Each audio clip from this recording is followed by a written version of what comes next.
me off guard. I just woke up, don't have my teeth in. Okay. Yeah, you're self-conscious about that, aren't you?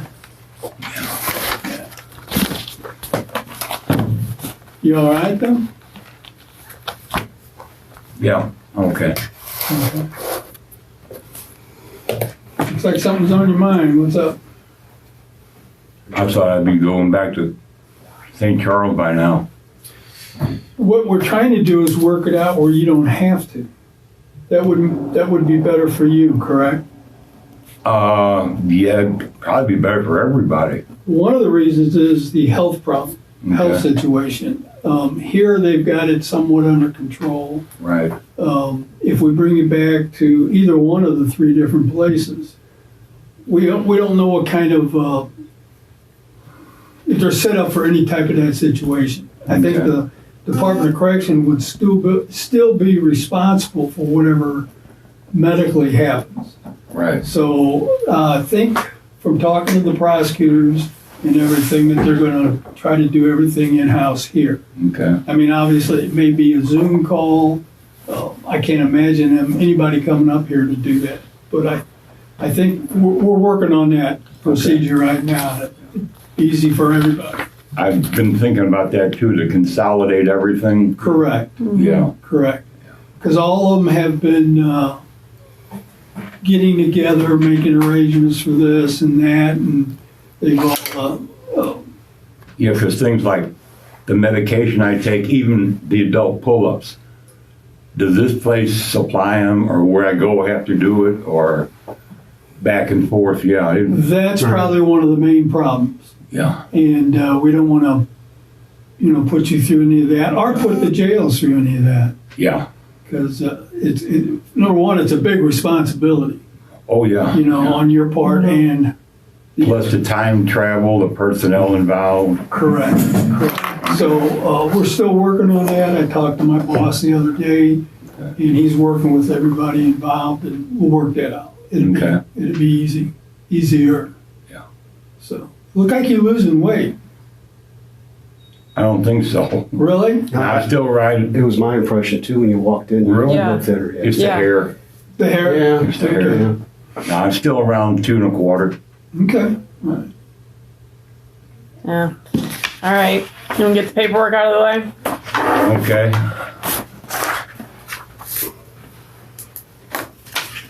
All right. Before we ask any questions, you must understand your rights. You do not have to make a statement or answer any questions. You have the right to remain silent. Anything you say can be used against you in a court of law. You have the right to talk to a lawyer for advice before you're asked any questions and to have the lawyer present with you during questioning. If you cannot afford to hire a lawyer, and if you so desire, one will be appointed for you before any questioning. If you decide to answer questions and or make a statement now, you will have the right to stop answering questions or remain silent at any time.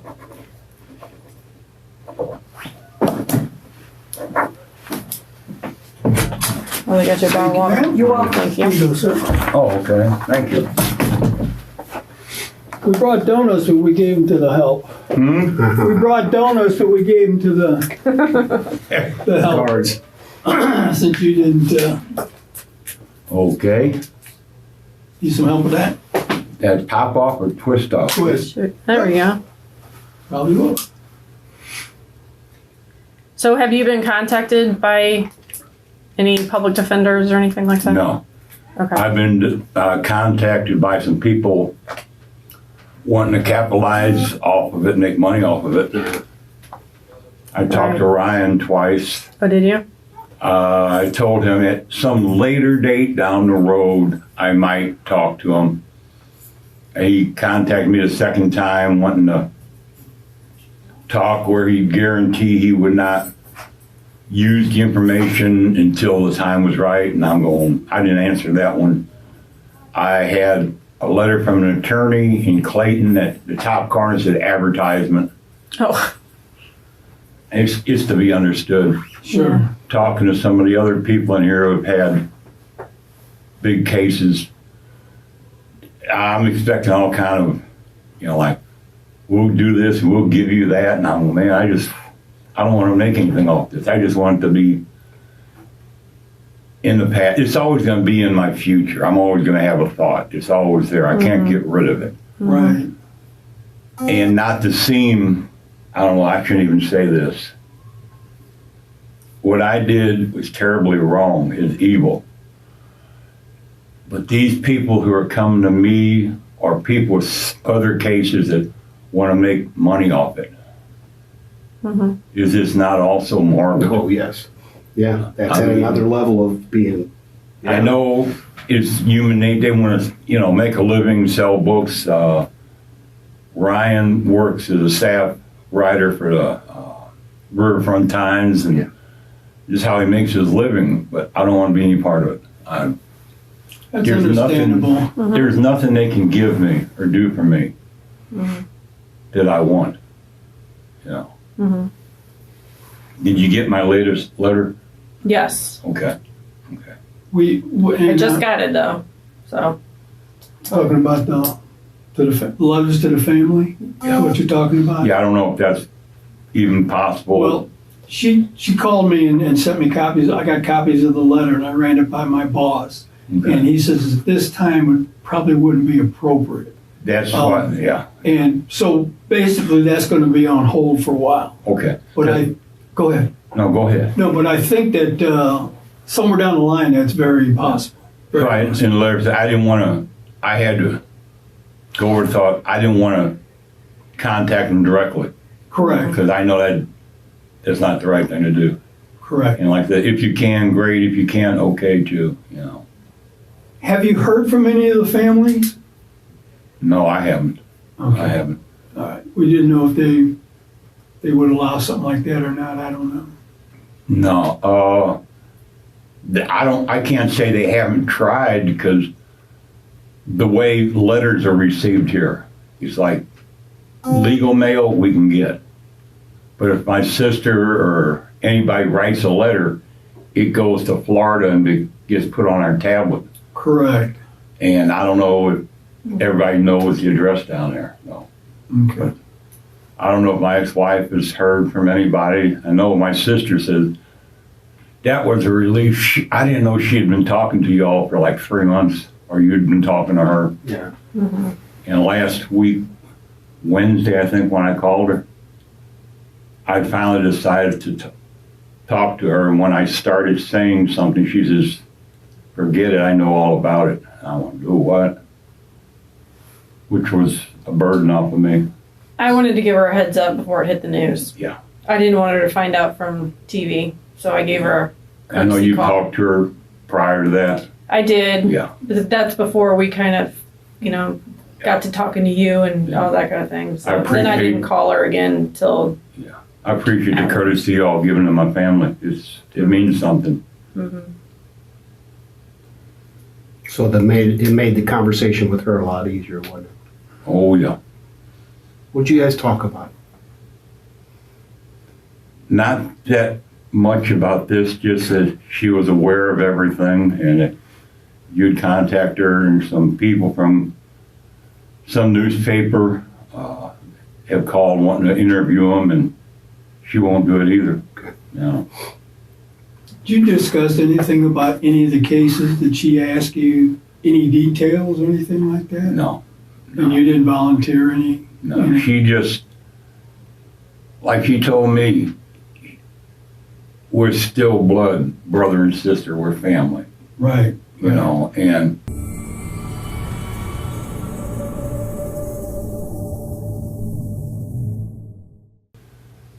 she didn't even express in any way want to know any details or anything about it. Okay.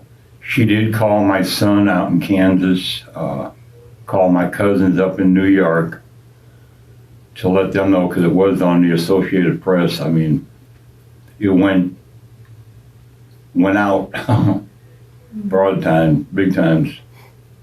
How did you find out about the newscast, the press release? TV. You saw it on TV? Yeah. Okay. Yeah. How did you think that went? I never gave that one much thought. Nobody really portrayed you in any other. It was, Was it fair? oh yeah, yeah. Okay. Yeah. Nothing that kind of upset I you? knew a couple of the inmates came down knocking on my door. You're on TV. And I went, okay. So when I got it turned on, it was like, whoa, everybody knows now. You know. Have you been approached by anybody in here asking you details or anything like that? Nothing about details. It's a strange environment I live in. If you're not real familiar with it, it's hard to understand. I don't fully understand it. I'm accepting it, but I've got a good support team Yeah. from not only religious people, but people with, it's hard to believe, cases worse than mine. That they're not glorifying anything, but they're talking to me. One or two gentlemen that are on death row that are getting real close. Very supportive. Okay. Not really talking about anything in depth on a case, just the emotional trauma, the stress, things being lifted off. That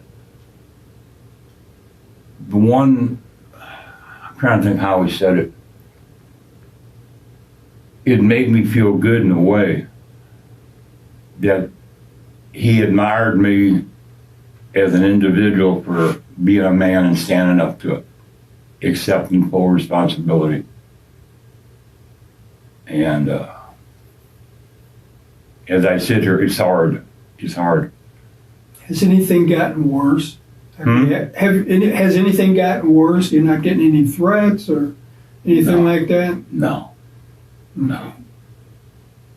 There's one gentleman, Larry, works out of rec, and he asked me, he said that somebody asked him, did they lock Muehlberg up? And they went, for what?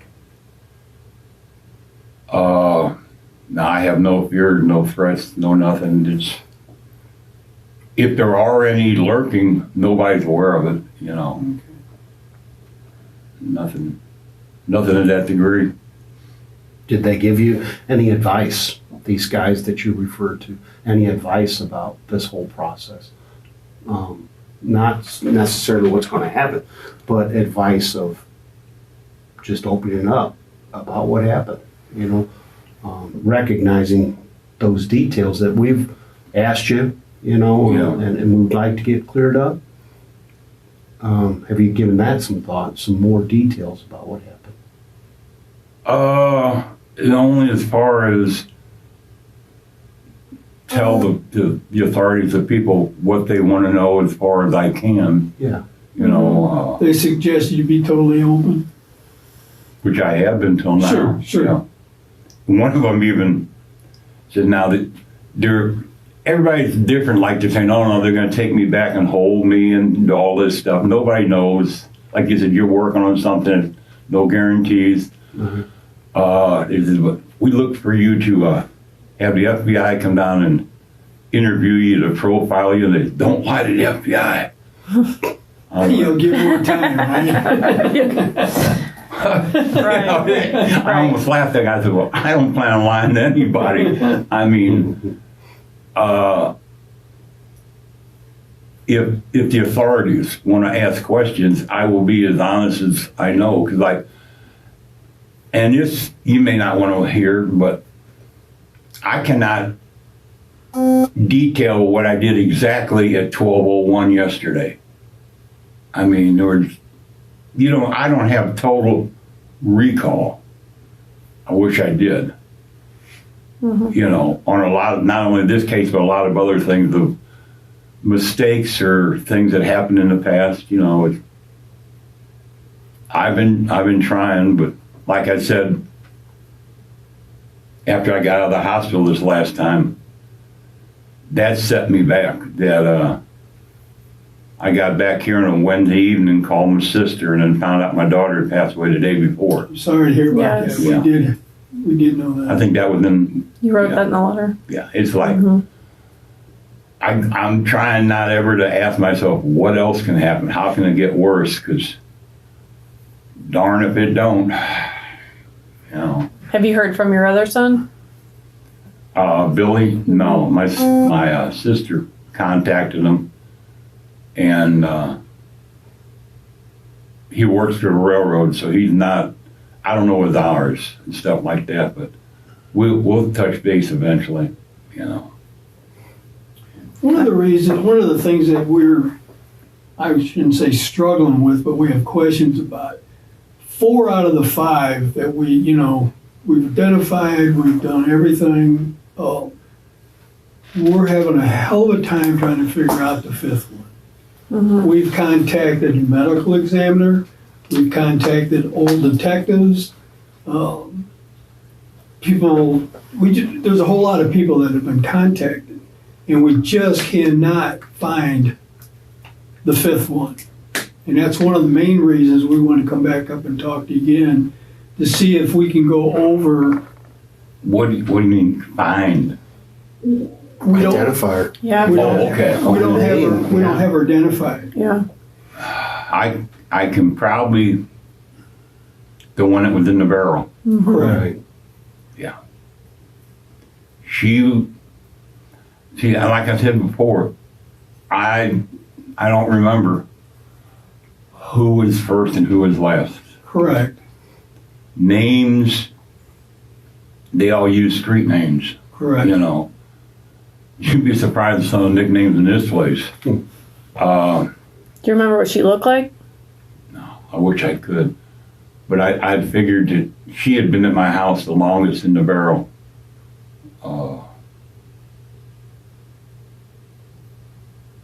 Did you have her in the barrel along with another? No. You mean 2 of them in one No. Two different. at the same time? Yeah. No. Because I thought you said you had the one in the box and the one in the barrel at the same. But not at the same time. Oh, okay. Yeah. You had them back behind your place for a period of time. The young lady in the barrel, I think started out, I know, was in a cardboard barrel that we had some clothes stored in the basement that I emptied out. But it wasn't a real stable barrel. Cardboard with like metal rims Yeah. around it? Okay. Yeah. Oh, okay. And then I think the following day I got the metal barrel and put everything in it. Where'd you get that barrel?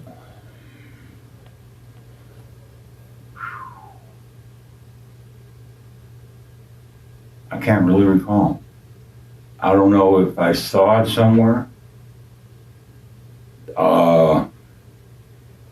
I know there's a place not far from where I lived that sold barrels.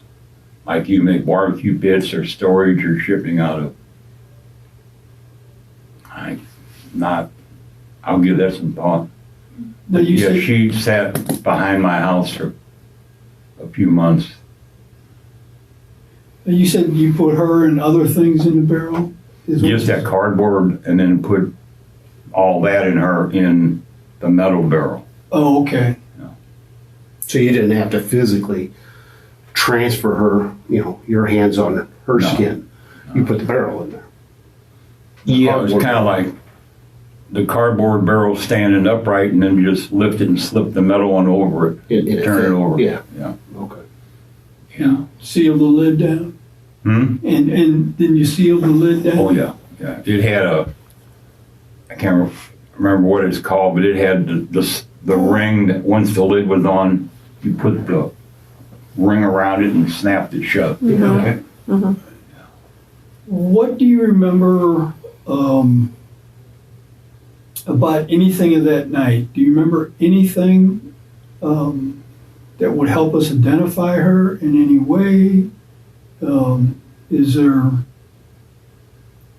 obviously conversation? You don't remember conversations or anything like that? Or where you picked her up? Where you picked her up? Down South St. Louis, down what they called the stroll at the time.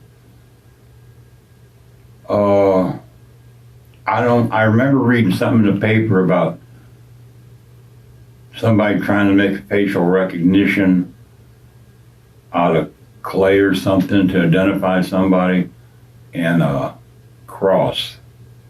But I don't know if that was her or somebody else. I can't recall. What do you recall about where you put her? Because you had told us a certain area that you put her. It wasn't that far from my home. I mean, I lived in Bell Ridge on East Edgar, and the car wash was not that far from where East Edgar came into Natural Bridge.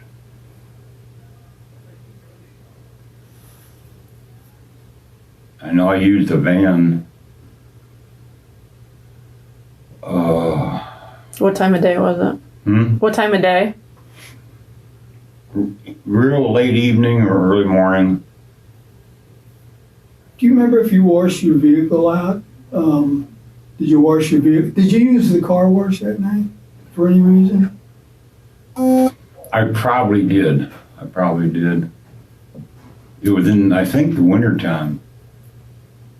And the van, I washed it off.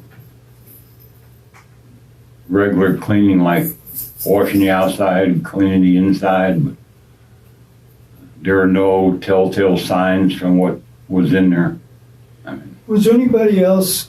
Did you notice anybody else around the car wash at that time?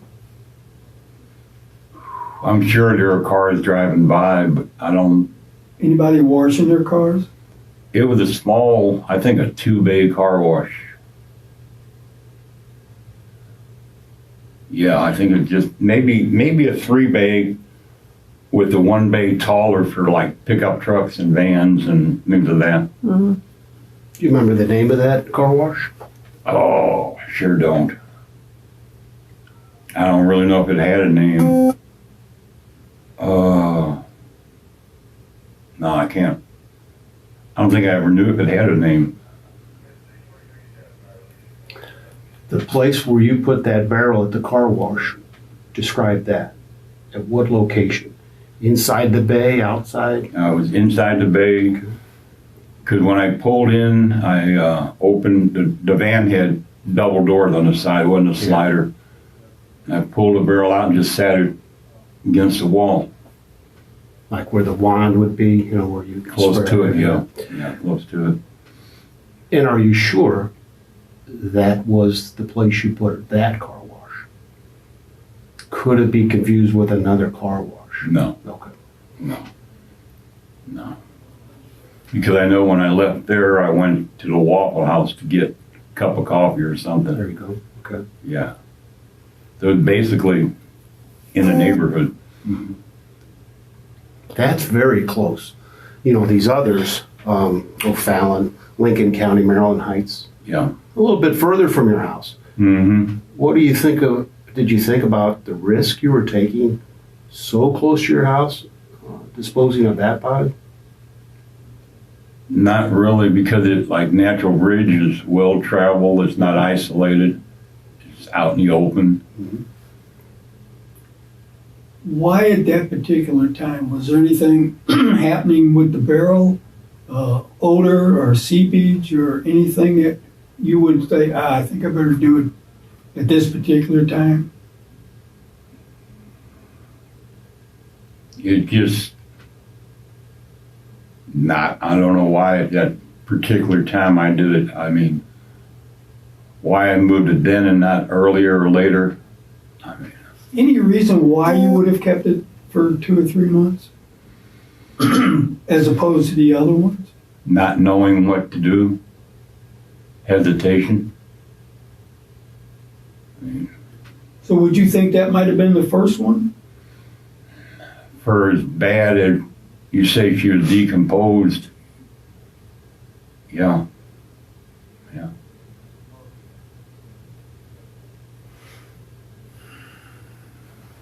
When you look at the timeline of when the bodies were found, you know, and the timeline when they were last seen by their friends or acquaintances down on the stroll, when you just look at the timelines, there was, at least 2 occasions that you must have had either on your property or somewhere else 2 different bodies. Because otherwise, from the time they left to the time they found, they're going to be not stacking up. That's probably a bad term, but they're missing. Mm-hmm. And they're not found yet, so they've got to be somewhere. So was there a time when you had 2 bodies in some sort of container at your property? That's what, like you asked Earl, Yeah. I can't 100% say no, there wasn't 2, but I don't remember having them, what you said, stack up or. Yeah, not probably not. I know the wording. See, I'm not real sure how much time really elapsed between each one or the group of 5. Was it over a course of 6 months, 8 months, 2 months? There's, as cold-hearted as it may sound, I did not keep track of things. I mean, I didn't keep souvenirs or mementos. I didn't keep a scrapbook or mark dates on a calendar. From the time you might pick up any one of those girls from the stroll and you take them home to have sex, right? Right. And then taking their life. But during that time, do you ever interact with anyone else? Yeah. Who do you interact with? You mean like friends, family? Yeah. Oh, this is my friend so-and-so. Yeah, I mean, it wasn't like I isolated myself in a cavern or a cave and came out just to get somebody to kill and stay in the cave. I mean, I had an ongoing lifestyle. Sure.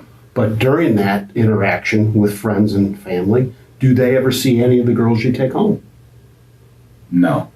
Just by coincidence, they come by. No. Have a It's drink. always like a late evening that I'd bring them back to the house.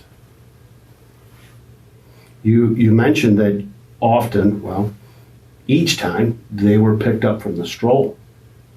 Was there ever a time you picked them up within a bar, a store? I mean, I don't know if I can clarify this, but what's working on my mind at times really heavy is these are not the only 5 young ladies I Right. paid for sex. Yeah. There are ones in between. What caused me to take the life of this one, but maybe not the next 1 or 2 or whatever, and then strike again? It wasn't like striking every time. Was there ever a time that you actually picked one up from a bar and she ended up losing her life? Then why not leaving the life? You met her in a bar Right. and then you ended up taking her life. Do you remember a scenario like that? Yeah. But generally, yeah. What was the bar?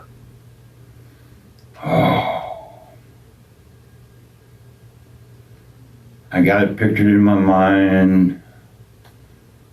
I think it was called the Wedge, which is down on Jefferson and Broadway. The way the building was shaped, the way the streets come together, give that a wedge. Caddy cornered from a bank.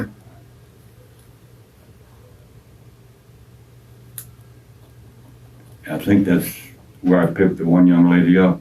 Which young lady was that? Which package was that?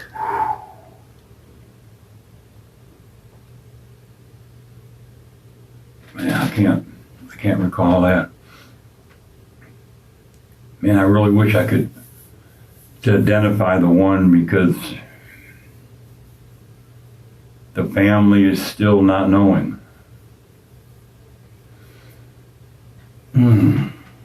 What race was she? Oh, Caucasian. Do you know age? No.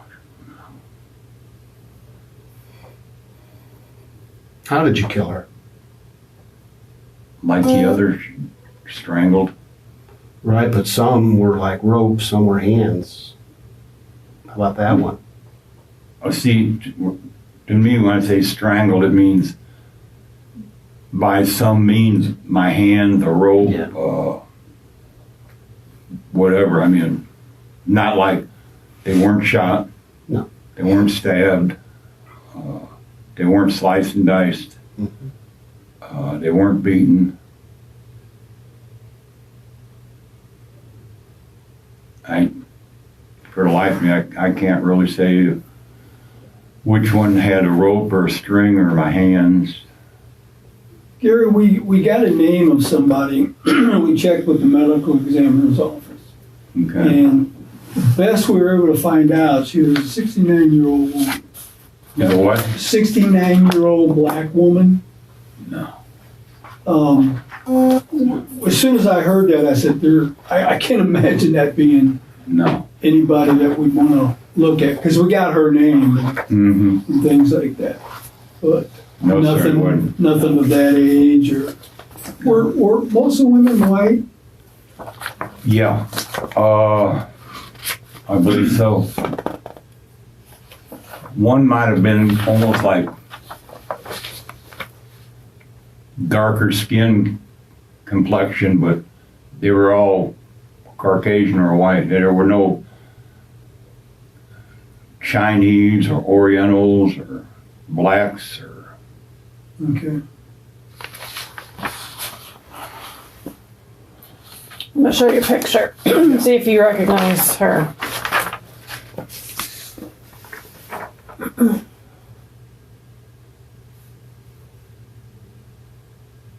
No.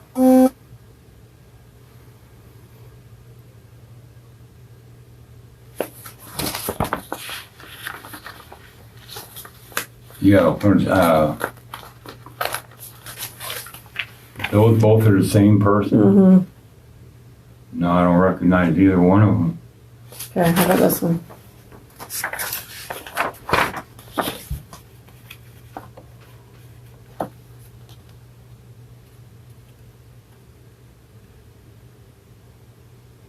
No. She was missing from Shrewsbury? Yeah, but she hung No. out in South St. Louis.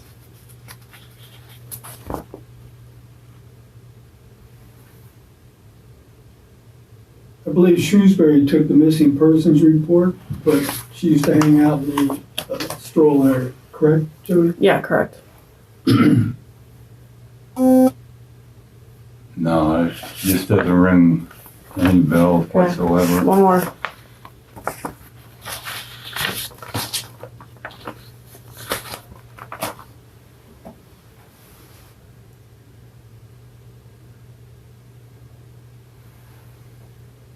This one looks almost like a girl I used to date. When you say date, you mean pick up? No, she Just wore. actually dated her? Yeah. Let's see. Let me see. That looked like Nancy a little bit. Mm. I met through a family friend of my family, and while I was teaching school at Hubert Wheeler, I dated her for a little while, but nothing happened to Nancy. I mean, we were friends. We dated, but nothing really romantically inclined. Okay. Now those pictures, it's like, I don't know why they're blocked. My mind is blocking things out. It's not only to help you all, but to help the family and help me. When you dated women, other than when you picked them up off the stroll, was there ever any action done that they would be in fear of you in any way? I mean, was there ever role playing that you might have done that would kind of make them standoffish as to, whoa, what's going on? No. You know what I mean? Yeah, I know what you're saying. No. Because when I'm dating, it's more or less like just general companionship. You know, you get tired of, not tired. You go out to eat by yourself, go to a show by yourself. It goes better when you have friends, male or female. Correct. I had a few platonic relationships where, you know, it was just going out to be with someone. There was a couple times where Nancy, for one, would call me, see what I was doing, and we'd meet at a restaurant, meet at a pizza place. She'd pay, I'd pay. Nothing really romantic, heavy romance or anything like that. No.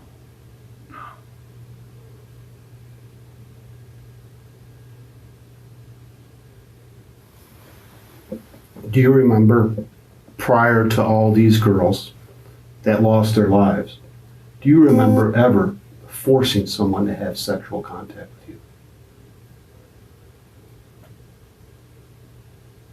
Mm-mm. You mean to the point of being raped? Yes. No. I know there's one that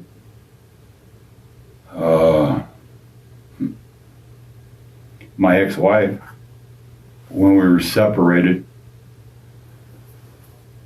and the thing that kept me from going to jail then was when Karen and I separated, she took the kids and moved back home with her family. Yeah. Okay? And she had a friend, and I kept the house in the agreement I was going to get it. It was a no-fault divorce, and I was trying to win her back. And we had a relationship at night, and she went to her girlfriend's house and went to the police, said I tried to rape her. They took both of them to Clayton or to a hospital for a rape kit or something. And the officer heard them in the back seat giggling and said something to the effect of, "We got him, you'll get the house now." And they went, "They're not going to press charges," and everything just went away.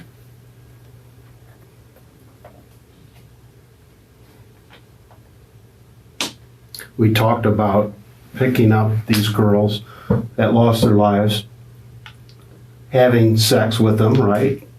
But you really never satisfied our questions regarding any type of bondage, tying of the hands, Okay. gags. You must have given those questions some thought since we've talked to you. Hmm. What did you come up with? Yeah, I can't say all of them, but might have been a couple of them that were bound, their hands tied behind their back. Why? It's a good question. To keep them from fighting back, or to keep them there while I was doing other things. What do you mean other things? Like go to work or something? Yeah. How long do you think they remained bound and alive at your house? I'm thinking one of them a day or two. Are you having periodic sex with them in between? Mm-hmm. And are they fighting? No. Ever any type of weapon involved? Anything sharp?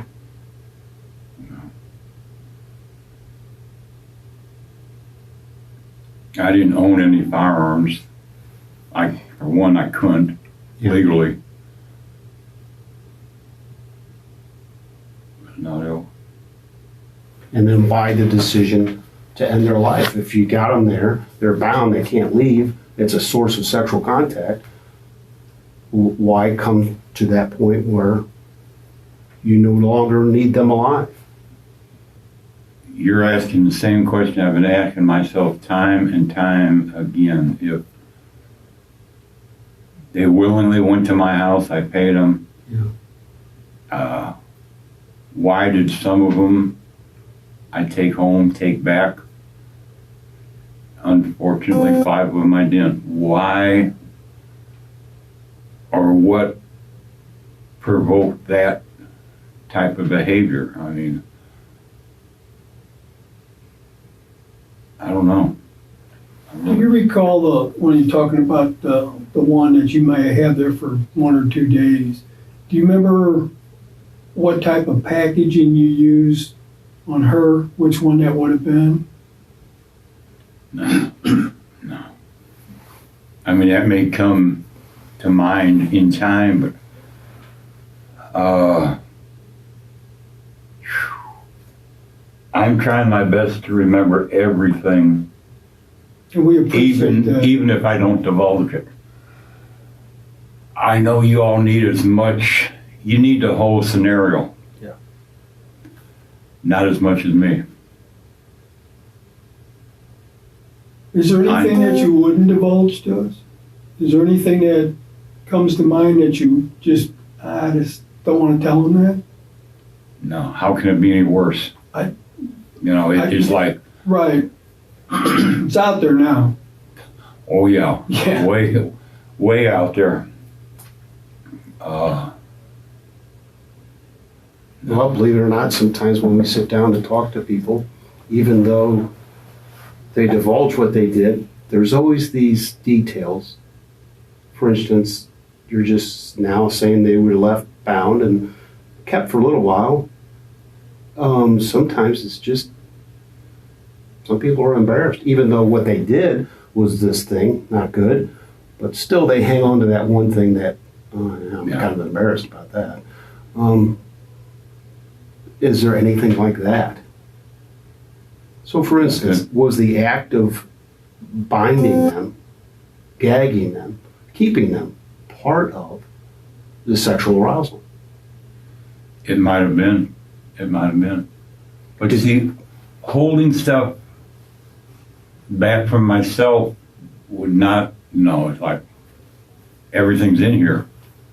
Why would I hold this back and not that back, or admit to myself one thing and not the other, because nobody would know about it but me. Yeah. Holding things back from you all, I almost, what's the word? Feel obligated to be 100% truthful. Because in the back of my mind, no matter what you always, don't comment to this, okay? In the back of my mind, there's always that threat that they'll pull the agreement of no death penalty off the case. And why am I worried about the death penalty? I'm going to die. I don't want to die by my hand or the state hand. I want to die naturally. Yeah. You know what I'm saying? Just, I mean, even if you were to pull that agreement back right now, that would draw this out a long way. Yeah. Oh, yeah. Because I don't think a person can plead guilty to the death penalty. We've had one, but it got reversed. Yeah. He pled the death penalty, the judge gave it to him, and it got reversed. Yeah. Yeah. And that's probably what would happen. Yeah, I mean, it's like, I don't want to delay for numerous reasons any of this. Closure for the family, for you all, for me, for my family. Did you mention anything like this to your sister? That you just want to No. do whatever you need to do to get it over with? She stands behind me, and no matter what decisions I make, I mean, I'm her brother, she's my sister. We did not discuss anything that wasn't in the paper or on the news. You know, there's common knowledge. Yeah. Yeah. Even the people in here that are the supports I'm talking about, they're not asking, because it's like boils down to another business, but there's an understanding in this kind of an environment. You know what you know, you accept what you know, but you don't dig for anything. You know, because it's like, if I was to ask somebody about their crime, why? Yeah. You know, it's like, it is what it is, it happened. You know, you're accepting, just trying to help get over a hell of a hurdle or a burden.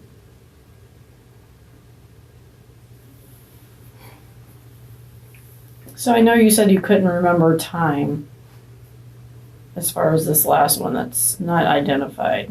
Mm-hmm. Can you put more thought into that? Because I just feel like, Yes, ma'am. you know what I mean? I just feel like we could probably pinpoint a certain time of when those occurred compared to the other ones. Yeah, because, oh, man.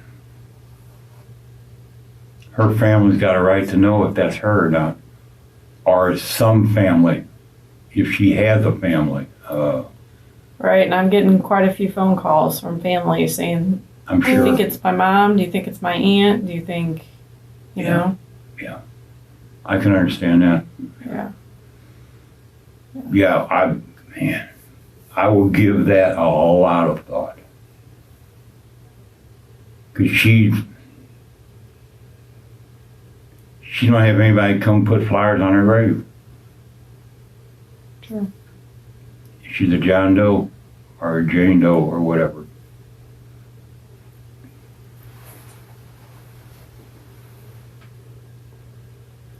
And I know we've bombarded you with questions. Is there anything that you've thought of since we were here last? Any detail of any of the cases or?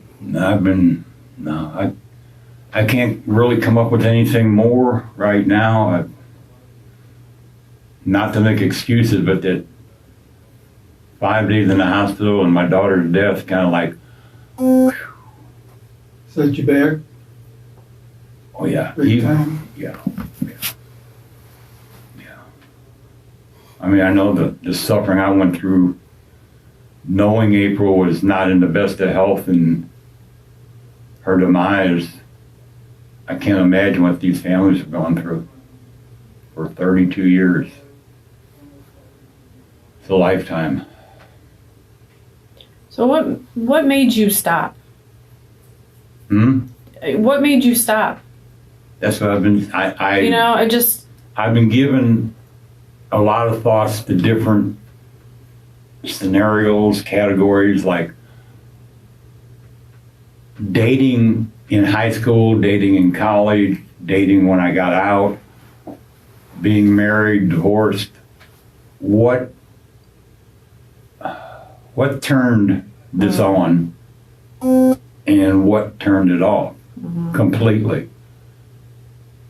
Because like I said, here's like, I don't remember the first or second victim, but what caused me not to do things in between or to do things? I mean, you know what I'm saying? It's like, why did I start with number 1 and quit with number 5? Why didn't I quit with number 3? Why didn't I go on to number 7? Why did I even start? Why did I even stop? Why did I have pauses and it's like mind-boggling? I don't know. I don't think I'm afraid to know. I owe it to myself, if there's nobody else, to fully understand the complexity of all this. And this is not anything easy for anybody.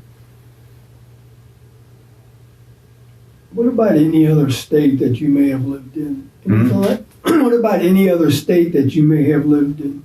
Anything like this occur? No. With my involvement? Right. No. I've only lived in 2 states, at Kansas and Missouri. You know, I've visited other states, but no. So tell us more about that time. You said you owned a tractor trailer, right? Yeah. How long did you own that?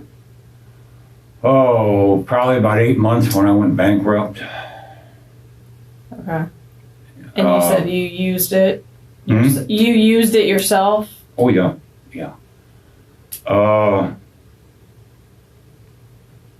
when I was teaching at Hubert Wheeler, I drove a bus part-time because I wasn't a full-time teacher. I was a part-time sub. And to supplement my income, I drove a school bus before and after to the school. And through the bus garage, I met a couple other bus drivers. We talked.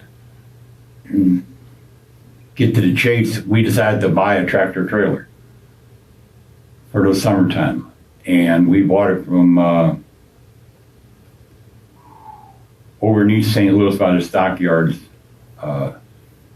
It was a good used truck. I mean, it was good and used. And it had a lot of problems up front. Like within the first 3 months, the engine blew, the radiator went out, so we weren't on the road. Our first trip to Chicago, we caught a couple $100 fine at a weigh station because we were axle out wrong. We had too much weight on the axles. So we had no business, but it was an adventure.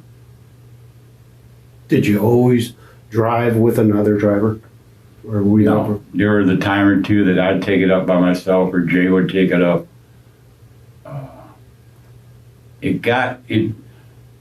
The adventure went out of it for me real early. I wasn't put on this earth to live out of a suitcase, you know. You said Jay? Who's that? That the gentleman that was, we were partners on the truck. What was his last name? I think that was his last name. I think his first name might have been Jacob Joseph, and they called him Jay. Is he still alive, do you know? Oh, I have no idea. I haven't talked to him since we parted ways over the truck deal. What time period are you talking about when you owned the truck and then when you quit? Let's see. Late 70s, early 80s. Because I came back from Warrensburg. I graduated Central Methodist in 77, 78. Probably somewhere around 79 in that time frame. And it was a short period? Oh yeah, it was like way under a year, 6-7 months.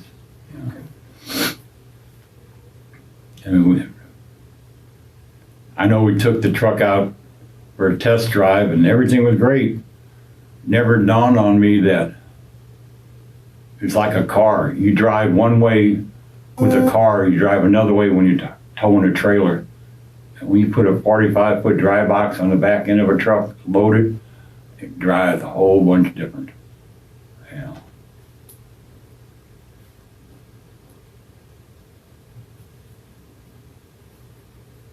Did you ever drive any other trucks? Did you ever work for a company that would have a box truck or anything like that? No. Or did you ever tow a trailer with any of your vehicles? There was a few occasions when I worked for the Shriners that I would drive a straight axle truck just when the circus was in town. Was that like a box truck? Yeah. I mean, there's no pivot point. It's just a long, drawn out, like a hearse runner truck. Okay. But that was only for like less than a week, you know, at work. And when did you work for the Shriners?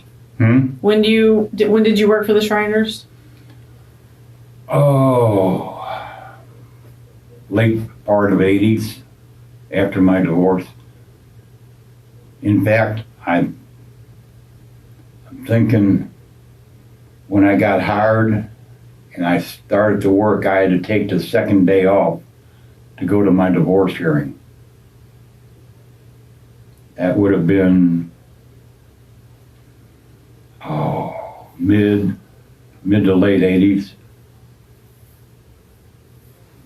And how long? When they were located down on Sarah. It was in between them moving from Moolah Temple out to Maryland Heights. So I'm not really sure what year that was. But late 80s, late to mid 80s, How long did you work there? couple years. It was like a real good job. And there's things there that I'm aware of that I can't talk about. They got a lot of secrets, don't they? Well, part of my job was like helping haul stuff to and from the circus, setting up Right. when they'd have their initiation ceremonies. Yeah. There's a lot of things that I saw and heard that belongs to a secretive fraternal organization, and Yeah. I will take those in my grave.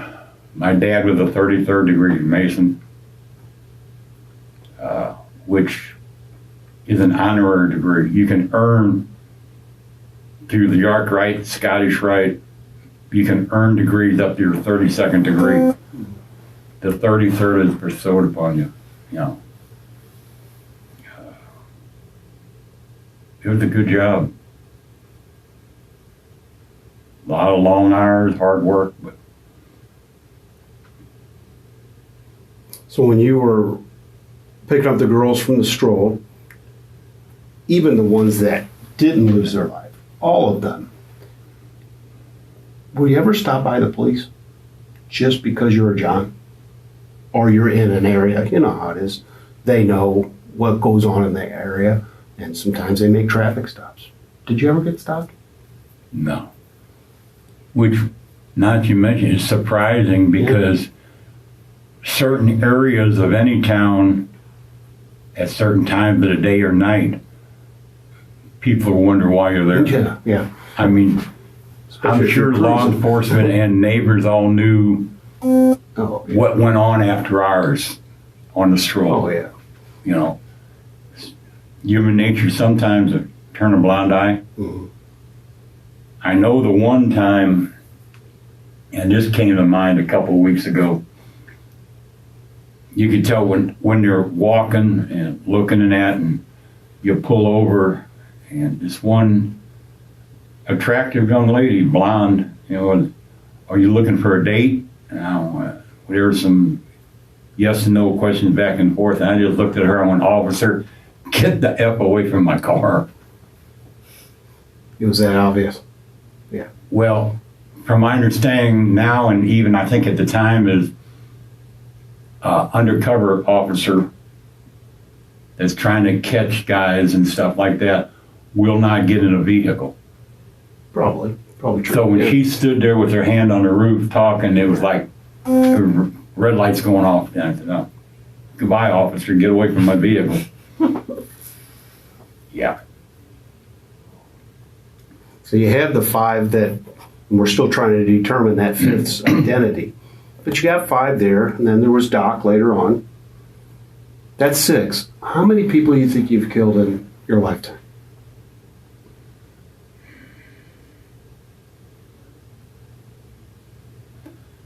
I don't really know how to answer that question because directly or indirectly. And this is what I say is I'd like, say directly, yeah. I was a Marine. Yeah, so directly, yeah. Yeah, just those six. Did you see, you didn't see combat, right? No. Because you said about your brother. Yeah. So there would be no combat experience where you would have killed anybody there. Mhm. Because you really hesitated when he asked you that question. And now, what about indirectly? What do you mean by indirectly? Are you responsible for anything indirectly? Oh, just because of being in the Corps, job-wise, training-wise, no, there's not even indirectly. I mean, there was nothing besides these six that I had anything at all to do with somebody losing their life. You know, Did you associate with prostitutes while you were on the truck driving, going to Chicago? Did No. you associate with prostitution now? What about your trips to Iowa back in the day?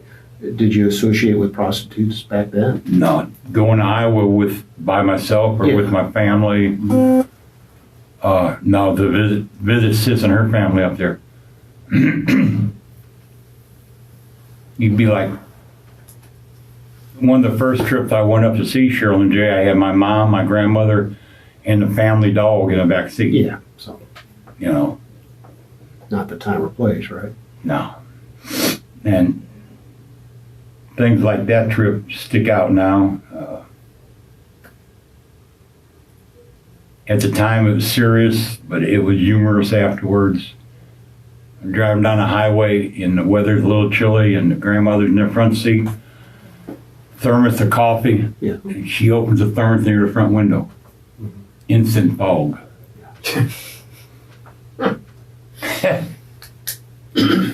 Or having a collie dog lick the back of your head while you're driving. Yeah. Were you passing those areas where you disposed of the bodies with other people in the car and had thoughts? No.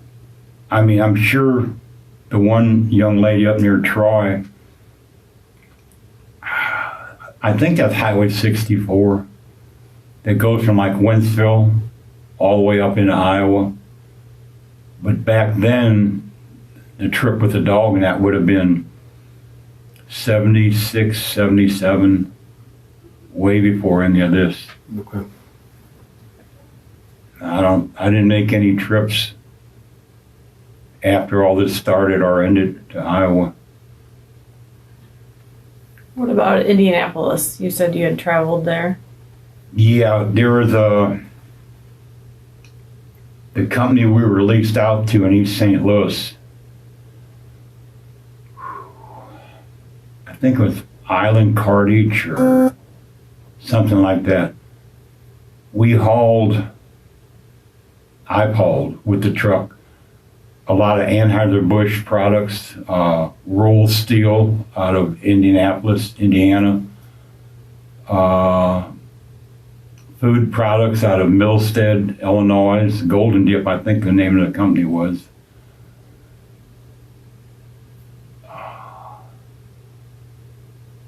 Mainly to and from Chicago, St. Louis, Indiana. I'm not sure if it was what the name of the town was. It was cold rolled steel on pallets.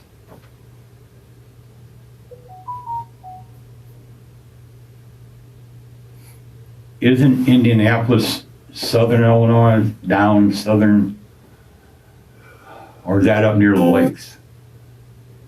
Well, I'm thinking, I can't I've been recall. there numerous times. There's a town I was in Indianapolis in reference to the Cateswood Dock. When I had called my boss, Chuck, and he said the police wanted to talk to me. I called him and I came back to the police department to talk to him. I can't recall the name of the town in Indianapolis I was in. I was visiting some friends.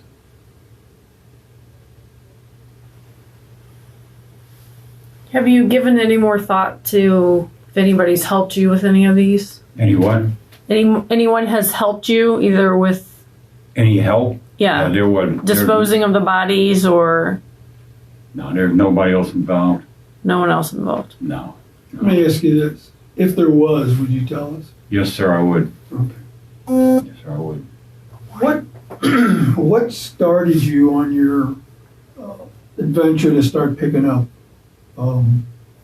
people off the stroll, women off the stroll? I mean, because you were actively dating, right? Well, So what was a necessity to start using the women off the stroll? that's a good question. I don't. Was there anything that happened in your life that rejection from a girlfriend or? No, because there's like, I had all kind of friends that we did all different kind of things with. Hell, with Nancy, when I first came back to St. Louis, her mom and aunt were school teachers, and there's summer retreat down out 44.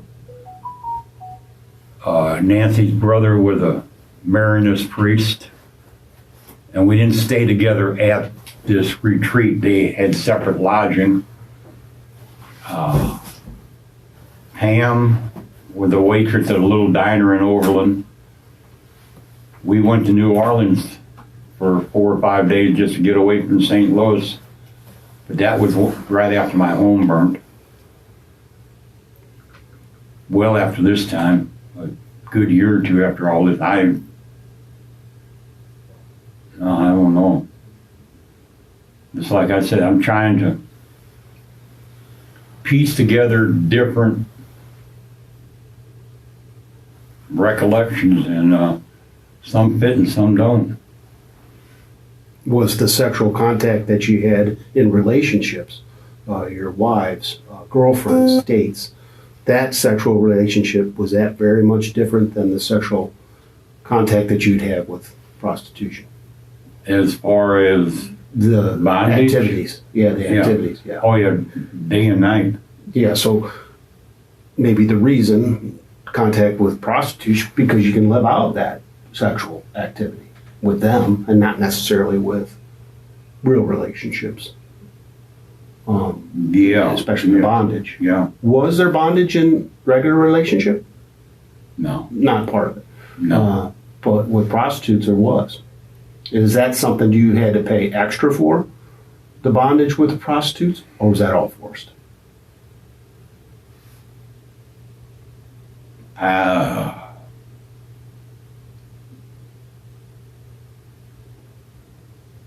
I think it's just a package deal. I mean, I don't think there's any extra. Maybe there was. I don't remember right now. And each time, we asked you this before, but each time did you have these things that you would need, like rope, or other types of bondage? Did you have those ready before you brought them home? I'd have to say no, but don't hold me to it. I mean, being in construction and homeowner, you have certain things around all the time. Yeah. You know,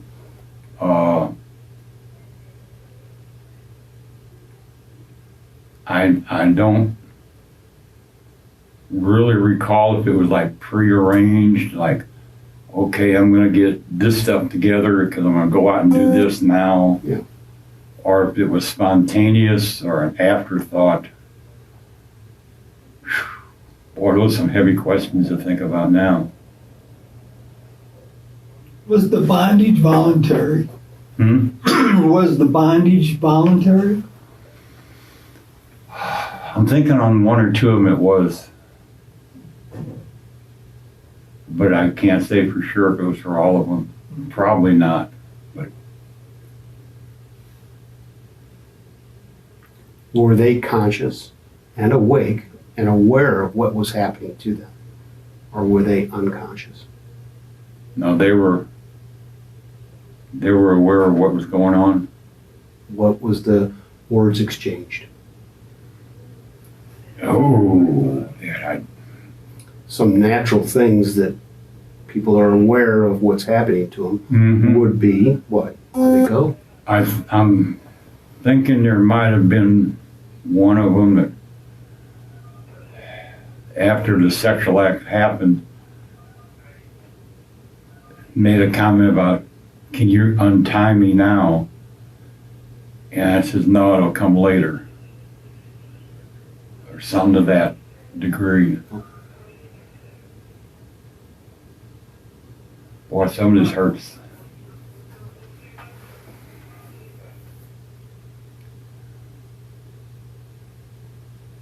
Do you understand why we have to ask those questions? Hmm? Do you understand why we have to ask those questions? Yeah.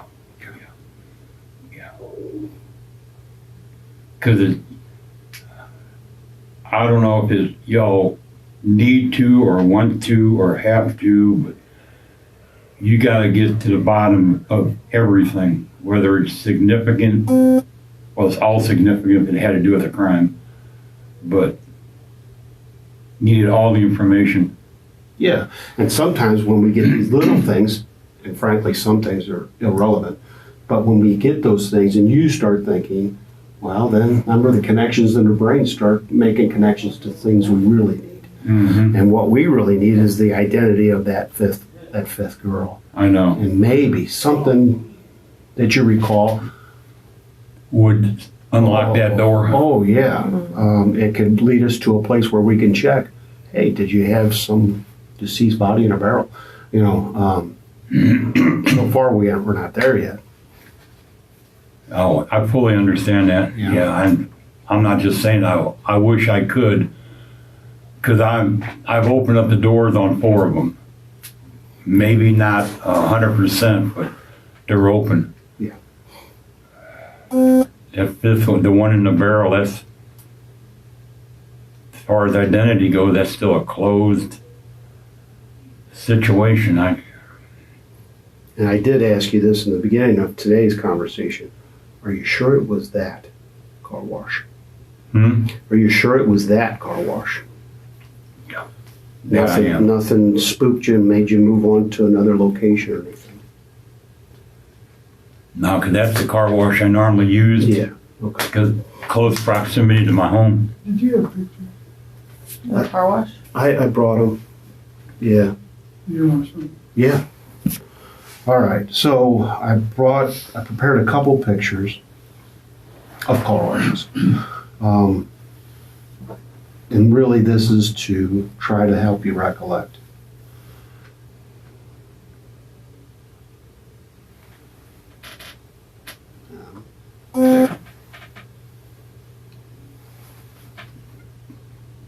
That definitely looks like it could possibly be the car wash. Here's another one. It wasn't that big. And this one, this particular picture has the intersection there. No, that Pennsylvania, that's down South St. Louis, isn't it? Pagedale. Pagedale. Oh, okay. Yeah. No, that wasn't it. Okay. The other one, the red one. Yeah, you got a scrap piece of paper? Maybe this will help, maybe it won't. Okay, let's see. If this is the inner belt, okay, and this is Natural Bridge, there's a blacktop road that comes off of here down and around to get to East Edgar. Where this comes out on Natural Bridge, headed west, there's a mortuary up here, or was at the time. It's still there, yeah. The car wash sat right here, not that far down from a White Castle. I'm thinking it was a 2 or 3 bay car wash, and there's a small shopping center up here that they faced each other this way. It didn't run horizontal to the road. It was like in between. But yeah, it was not that far from the inner belt. That girl in the barrel, did she have bondage on her? Right offhand, I can't recall. Gary, can we have that, Yeah, please? yeah. It looks like I learned how to draw in kindergarten. Do you remember, because you said that you saw some of them on the news or in the paper or anything after their bodies were discovered. Do you remember seeing anything about her? No. The only one I really remember had a reference to an earring, which was a cross, and where they use clay or something to try to form Right, yeah. facial features. Yeah. Yeah. I don't remember which one that was. And would you have because she was disposed of so close to your house, could this be the last one because you were so confident in what you were doing and how you were disposing of bodies and hadn't been caught yet? Yeah, I don't think she was the last one that died. Because like the condition of the remains, the decomposition, she couldn't, I don't think she was. I think, no. But was she the last to be disposed of? Yeah, Okay. that'd be a pretty good hunch right there. And is it the same year as the one you just described, that had the clay figure in the, Mhm. news article? Was it that same year?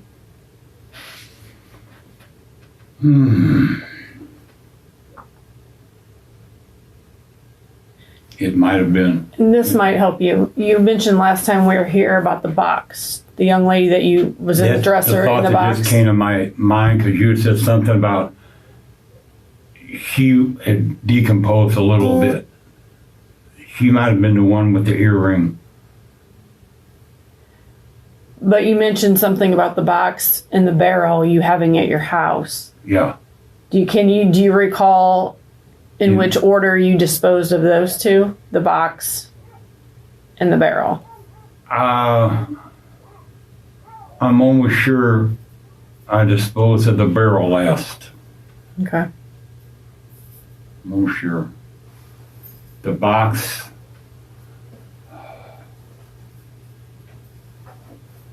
Nah, I can't. I'm thinking the first one was down in South St. Louis. But I'm not 100% sure on that. And you thought maybe the barrel, it was winter time? Yeah. So you frequented that area, how it's divided in that area. You got to drive past it. You got to drive another westbound. You got to go on the other side of it.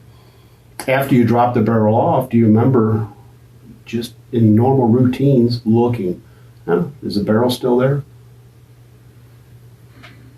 I probably did, but didn't pay a lot of attention.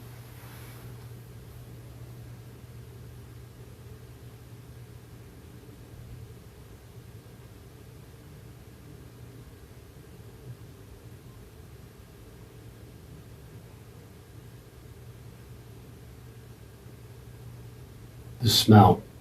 I know we've talked about it, but these decomposed bodies, including Doc, they, I've been around a lot of homicide scenes. It gets pretty darn smelly. You don't remember having that as a nuisance to yourself? I'm thinking the one with the box. Yeah. In the van, I had to have all the windows open because there was not a real strong, but an unpleasant odor. And could you smell them when they were being stored at the house? Yeah, if like the barrel is stored outside, Yeah. how far does the aroma or the odor permeate into the air? And how long does it keep smelling before it dissipates? Did anyone of your associates or family that happened to visit ever comment to you, hey, what's that smell? No. Which would be, that would make me nervous if someone asked that question. Yeah, I don't think I had many people, family or friends, up to the house during this time frame Okay. while the barrel or the box was there. Or if it was in the winter time and like the barrel, if it's sealed, would there be an odor coming out of it? Well, that particular one, that's pretty good seal. Yeah, you're right. Yeah. Others weren't such a great, So you started to talk about the box and the van and the smell. Mm-hmm. Did you do anything to cover up that smell? No, just the box was left well, I-70 out in, would that in St. Charles County? O'Fallon area? Okay. I don't know if I had the intention of driving farther away, or if the aroma was just like overcoming, so I left her where I did when I did.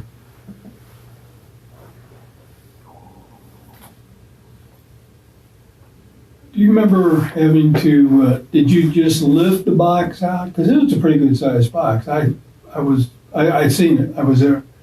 Would you have lifted out or just opened the door and just pushed it out on the shoulder of the road, or? Probably would have pushed it out. So you wouldn't have? I'm looking over there where you got your arm, the dresser or whatever it was, the actual furniture inside the box, I don't think it was really much bigger than that. I mean, it wasn't a full-length chest of drawers. It was like so long. Right.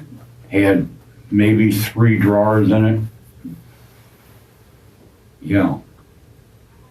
No, I would have pushed it. Let's see. Had the white drop cloth or whatever around it. Yeah, I would have pushed it out. Okay.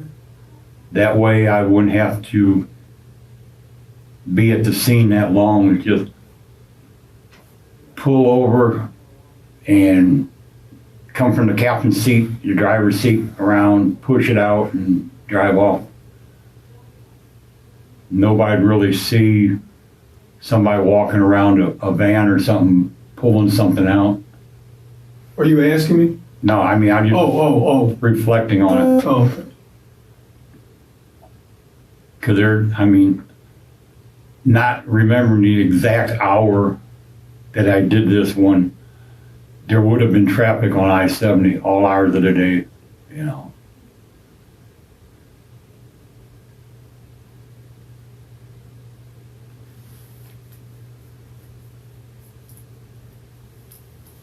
So I drove by where your house, I drove by East Edgar where your house used to be. Yeah. The way that, I don't know what it looked like 30 years ago, but now it's all grown, overgrown. That's what you were saying. Brush. Was that kind of like what it was 30 years ago? Could you see the highway from your house? The back of your house? Out our kitchen window in the back of the house,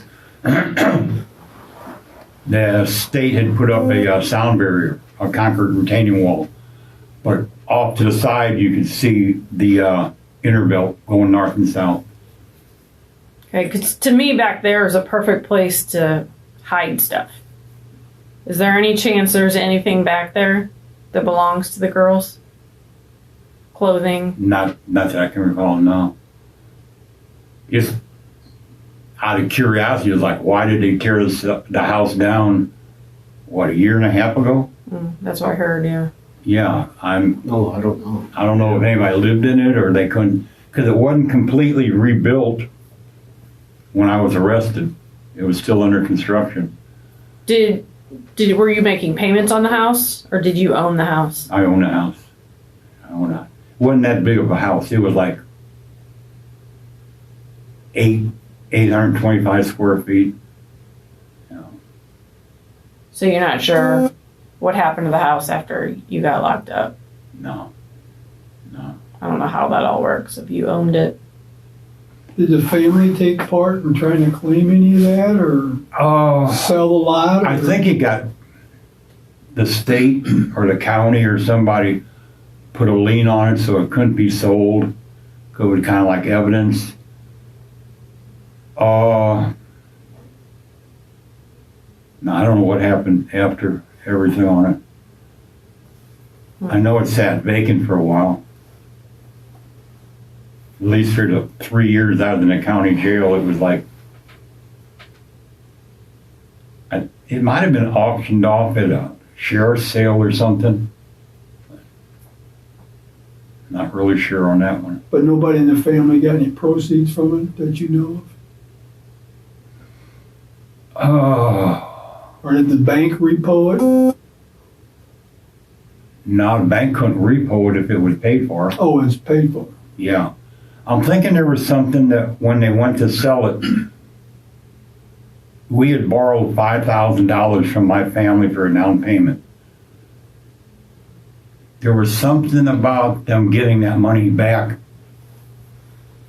either from the buyer or when it's sold or whatever. Because they had a family type lien on it, you know, where we owed the money, or I owed the money.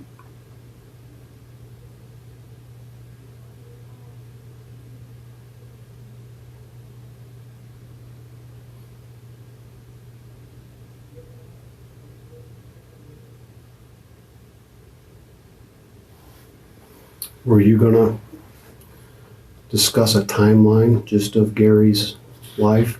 Sure, we can. Just a rough timeline of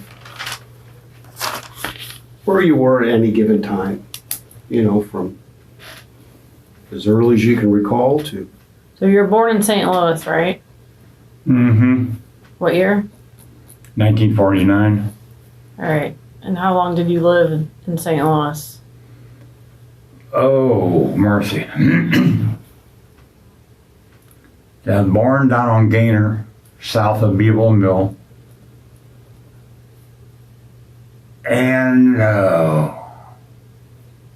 somewhere around 3 or 4 years of age, folks moved up to Bissell Hills, North County. And we lived in 2 different locations while up there. That's when Dad was mayor up there in Bellefonte Neighbors. And then Dad got transferred to Cape Girardeau in like 57, 58. And we were only down there for like 9 months. We got moved down there before school started. And somewhere near the end of the first year, Dad got transferred back to St. Louis, and we lived in a hotel for a month or 2 while we finished grade school. Got moved up to Paddock Hills. And I went to Halls Ferry Elementary School for the 6th grade, and then Florissant Junior High.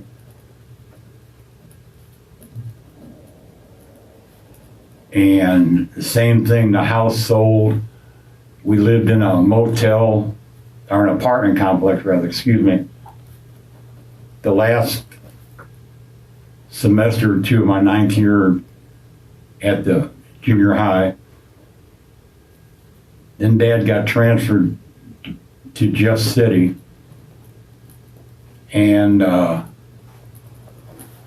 first semester of my senior year, Dad got transferred to Salina, Kansas.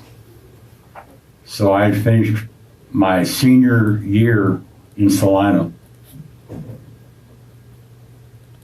Then I went into service in 68. Got out in 69. Am I talking too fast? No, you're good. Oh, you got it on recording too. Yeah. Yeah, okay, never mind. Let's see. And lived in Salina again in 69 for a while. Got married in 70. Billy was born in 71.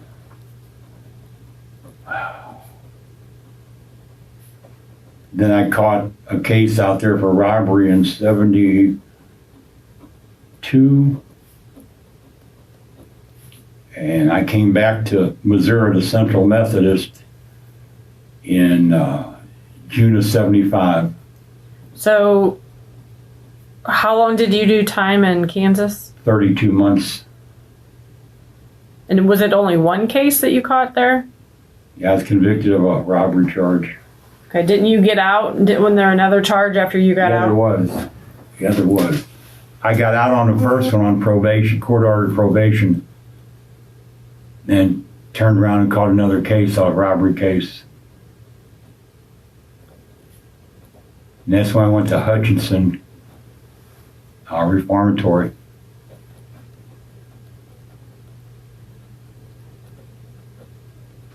Then I came back to Missouri in 77 or I graduated. I came back in 75.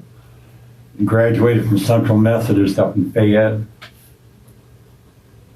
What year? 77. Okay. I So you went moved back to St. Louis first? only for 5 days after I got out of Hutchinson. Because I started Central in summertime, and I had 5 days in between, so I came back to St. Louis to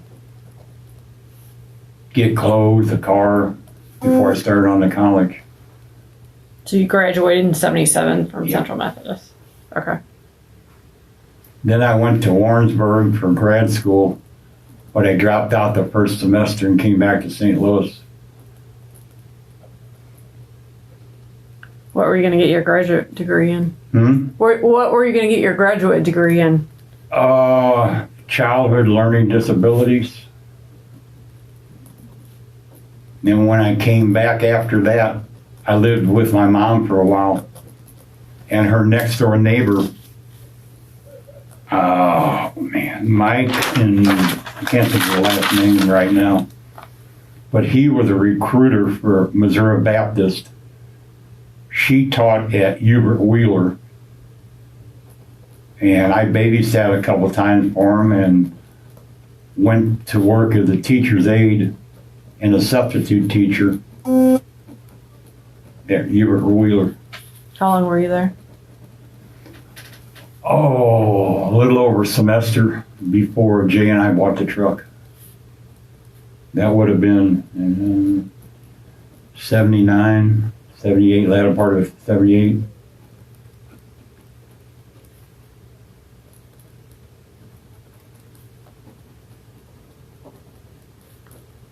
Okay. Bought the truck. Yeah. So I just lived the whole lifetime in how many minutes? And I wrote it all down. Yeah, really. Verbatim, shorthand. Yeah.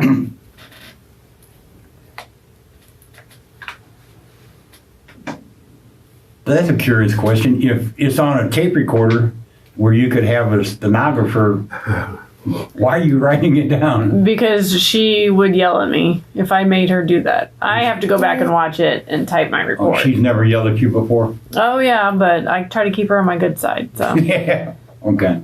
Yeah. if I made her do all these interviews, ugh. Yeah.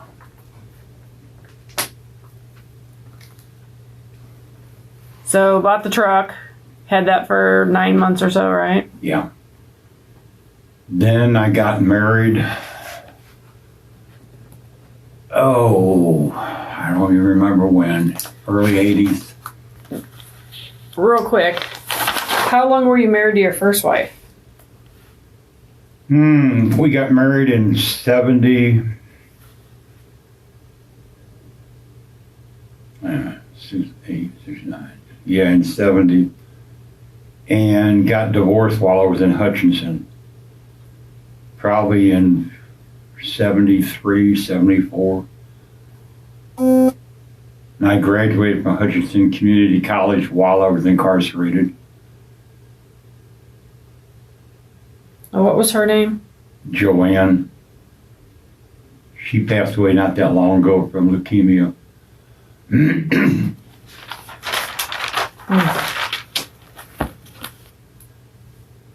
Okay, then you married Karen. Yeah. Do you recall what year that was? No. Early 80s, maybe. I mean, I got dates written down on calendars where when the kids were born to remember birthdays and stuff, but We were probably married about 4 or 5 years when we separated, got divorced.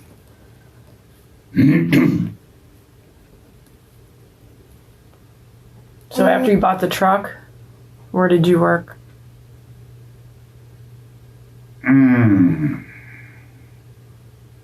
Teaching school with a truck. Probably carpentry, construction. Did you work for anyone particular at that time? Yeah, when Karen and I were still married, when we bought our home up in Bell Ridge, I went to work for Sherrick Enterprise, as owned by Chuck Nichols. And he lived in Maryland Heights. And he got the name of the company from him and his son's name. His was Chuck, his son's name was Eric. They came up with Sherrick Enterprise.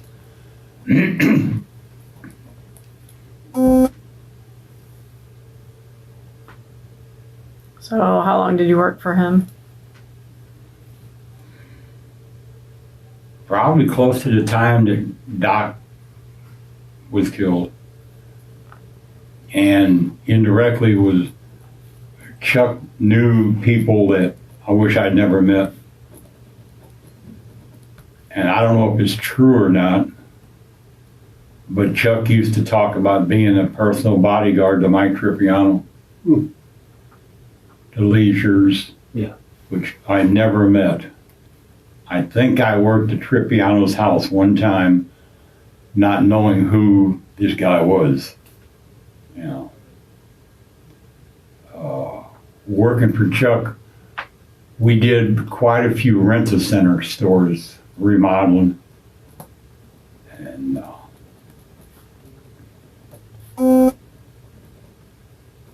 Were those all in the St. Louis area? no. Or did you travel? I know we remodeled a rent-a-center down in New Orleans, and that's when he flew down with his pilot in a plane to bring me back and gave me my own crew. And I remodeled a rent-a-center in Farmington, Gary, Indiana. Nice No, place. not Gary, Louisville, the racetrack. Louisville. And Des Moines, Iowa. And then there was like 1 or 2 in St. Louis we did. On top of commercial buildings. There's a liquor store up on Chambers Road. We remodeled out at Lamp and Lantern Shopping Center out in Chesterfield, I believe. It was a bar, Shoes Bar and Grill, and we remodeled it into a office complex. And probably some jobs in between, like private homes and stuff.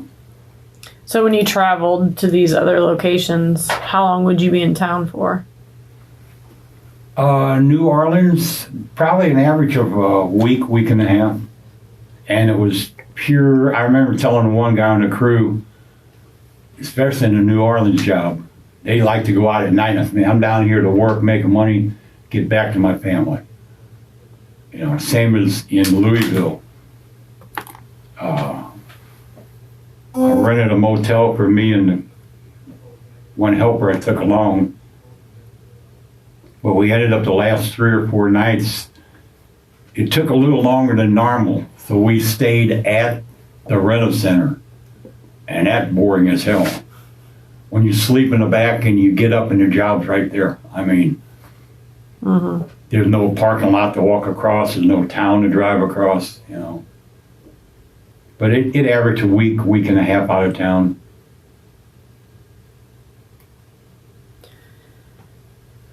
So I'm sorry, you said Moolah Shrines, the Shriners, where do they fit in? You go what now? The Shriners that you work Yeah. for, Where does that fit in the timeline here? Okay, after my divorce, this would have been probably, I'm not really sure of the years. I mean, you can check Okay.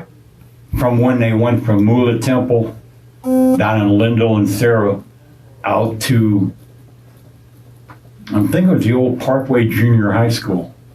It was, yeah. Yeah. I was involved in that when it was being remodeled into the Shriners. Right. Yeah. All brick place. So you worked there when it moved? Is that what you're saying? Yeah, I was Okay. there, yeah.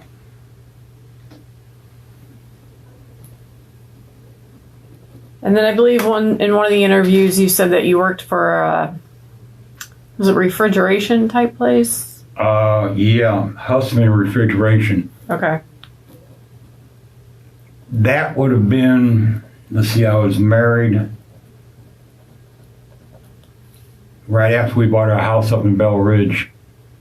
I worked for Chuck, and work got slow, and I got hired on at Husman on the graveyard shift. And what did you do there? Brake press operator.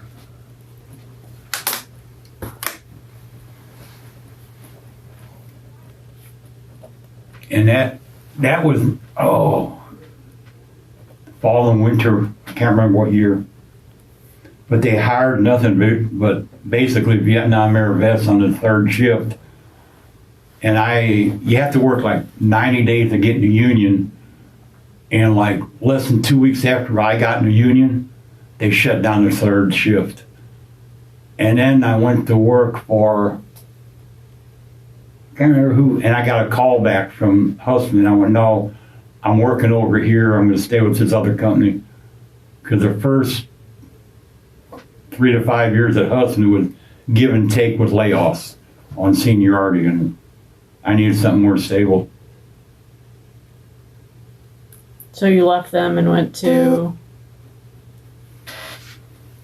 I think I was working for Chuck then. Okay.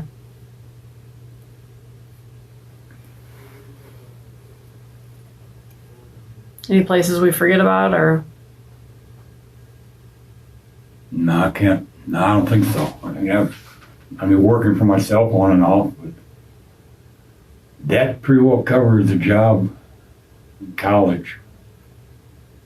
In college, you got your degree in. Psychology. Okay.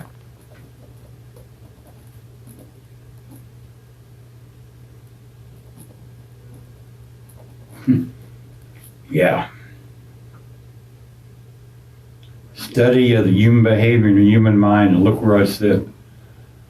I must have missed the course of doing right. Did you get any tattoos over the years?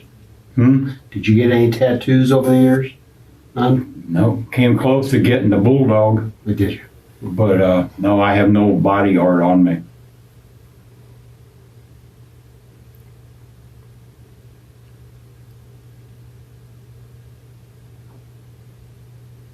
You got the bull?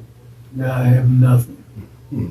I can't even go for shots without passing out. Why would I have so many tattoos? I think that was my sentiment at the time, because I went with a couple of buddies when I was, ain't no way in hell.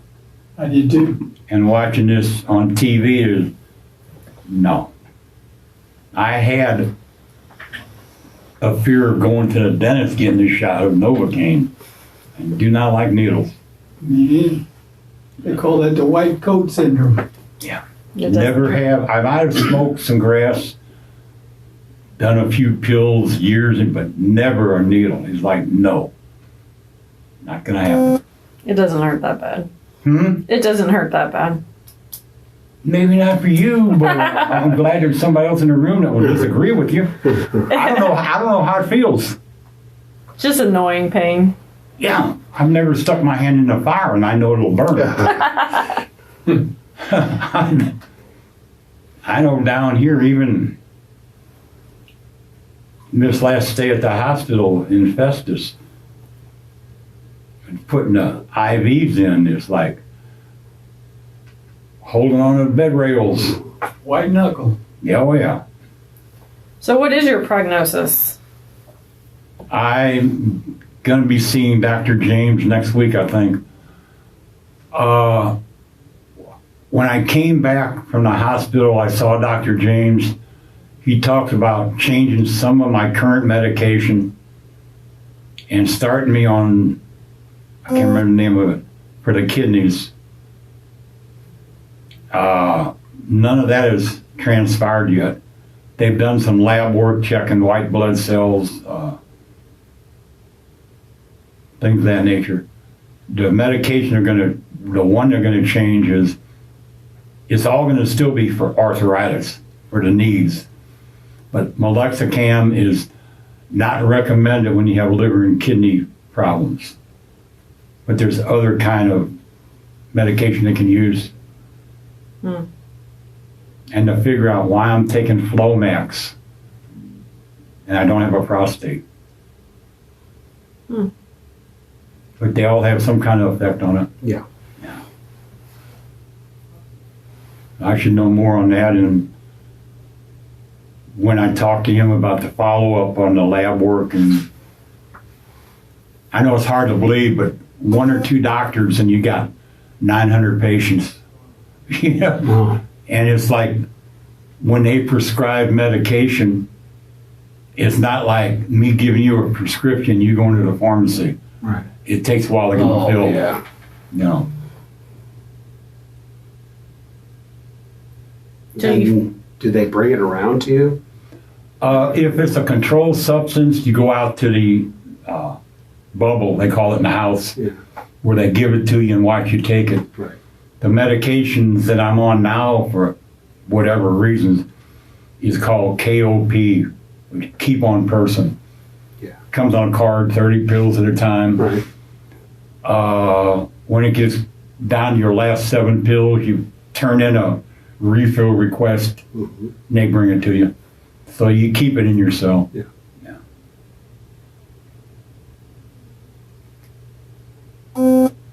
So how are you feeling Physically or mentally, physically? not 100%. I got a lot of fatigue, a lot of symptoms that go with different, a lot of diarrhea, loss of appetite, problems urinating, which is tied to the kidneys. Yeah. I mean, like, I can drink a bottle of water and not have normal urination for half a day, not being able to go at all, or just dribbling for a while. With the loss of a prostate, that's why I wear pull-ups, which is and isn't embarrassing. I mean, I'm at the age of, the first time I had to go, they come 20 to a pack. Right. And there's a couple different ways of requesting them. The other gentleman in the wing and I just go out to the bulb and say, can you call medical, I need some pull-ups. So we'll go up and get them. They said, well, you got something to put this in? And no, and they said, you don't want to carry it like this, do you? I went, hey, I'm 73 years old. I don't get embarrassed no more. Yeah. Double that. You know, and nobody really asked, because in the housing wing or the house, people know the surgery I've had 2 years ago. Right. So they don't, there's certain things you don't joke, you don't talk about, you don't kid about. It's like, yeah, the man's wearing pull-up diapers. Yeah. You know, not by choice. Or maybe it is. Because if you don't wear them, you soil yourself a lot. Yeah. So then how are you mentally? Better than I was the first time I met you. Good. Not near as good as I hope I will be someday. Okay. That's why I can understand time delays and restraints on something like this, because you just can't do everything at one time. You know. Just take a lot of stress off, so to speak. Coming forward, owning up to myself and to others, took a lot off. it also created a different type of stress of time restraints on what I'm going to be facing. And it took a little bit off, even knowing it's nothing for certain. It's having everything settled down here. I don't have to worry about being transported here and transported there and coming back here, or having to go to each little municipality. Am I going to stay a week, a month, 6 months? And not going to trial is shortening that time frame, you know, because I know from the case I'm here on, I was 976 days in the St. Louis County Jail from the arrest till the time I left. And that's hard time. Yeah. I've heard that from numerous people. They can't wait to get whatever is going to happen so they can get out of the county jail. Yeah, I'd asked my attorney when I went for sentencing or got found, and said, make this as quick as possible because I know I'm going. Let me get there and get on with it, get it over with. And there's nothing glorious about this environment. No. You know, at least I haven't seen any lines outside, people going, oh, let me in, let me in. Mm-hmm. No. There's an old joke about, yeah, there's people out there willing to kill to get here. Well, yeah, I guess so. Kind of morbid. Yeah. Yep. But I've lived down here going on a little over 27 years. You don't fully, or I don't, accept it, but you fully deal with it on a daily basis. There's no alternative when you're doing life without. Right. I mean, yeah, there's thoughts and dreams about what it could have been, what it should have been, but there ain't nothing about this is the way it's gonna be. You know, it's like, I have to make the best out of it. I try to keep myself a little bit above board. I had one minor write-up for passing jelly beans to somebody back in 01, 02, something like that. There are people here that everybody's got to do their time the way they want to. You can get sucked into things, group affiliation, individual who you hang with, who you deal with. I don't have any one person or group, not even the religious people. I mean, I don't only associate with them.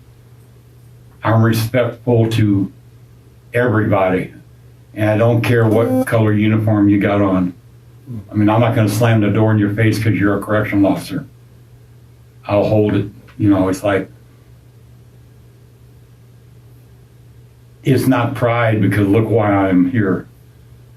But I cannot, just because this is prison, doesn't mean I can lose all morality, values, respect, and live like some people do in here. I mean, they prey on people. They are in the game playing. I don't gamble, except with myself when I play solitaire. You know, like, am I going to win or lose this time? But no, it's a different lifestyle that, like I said, you conform to your environment. You know, if you lived in the woods, you lived like you lived in the woods. You don't have all the luxuries of town living. You know, we have things in here like you expressed one time that you're surprised at some of the things we had access to. Mm-hmm. You know, it's its own little world within a big world. I mean, you got good and evil on the outside, you got crime on the outside. It may be magnified in here because of the element, but the type of environment is highly structured. I mean, it has to be controlled. Right. You know. Basically, you're doing time, time's not doing you, right? Exactly. Exactly. It's like some of the courses I've taken in here, some of the jobs I've held, you utilize the time for numerous reasons to help pass it, to better yourself. Because basically, the individual I am now is physically, yeah, I'm not the same as I was 32 years ago. Mentally, I'm not the same person I was 32 years ago.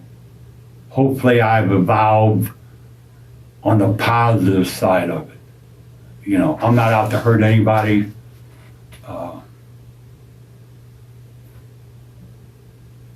I don't want to cause any more grief in this world or in my life or anybody's life.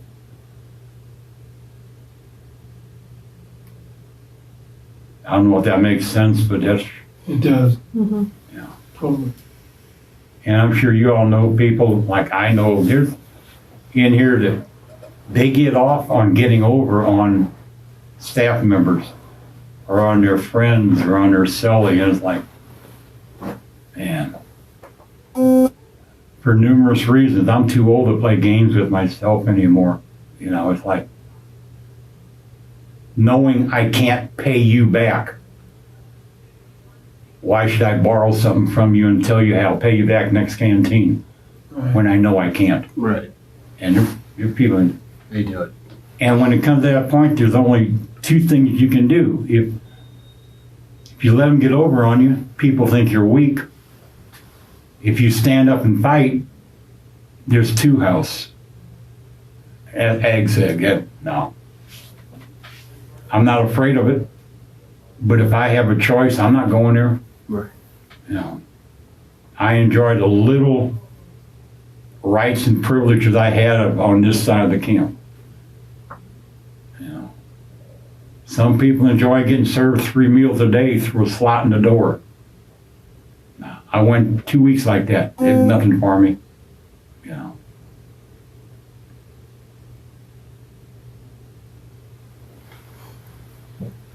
You guys think of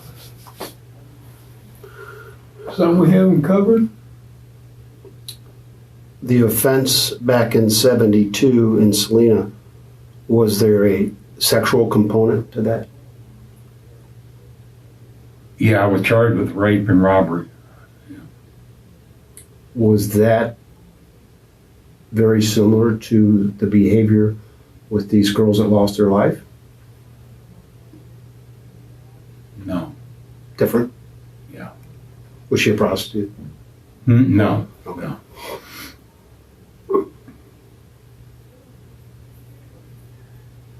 And there was not one thing that happened after the last one of these girls, and then that time between Doc. Did anything happen that spooked you, that provoked you to stop that behavior?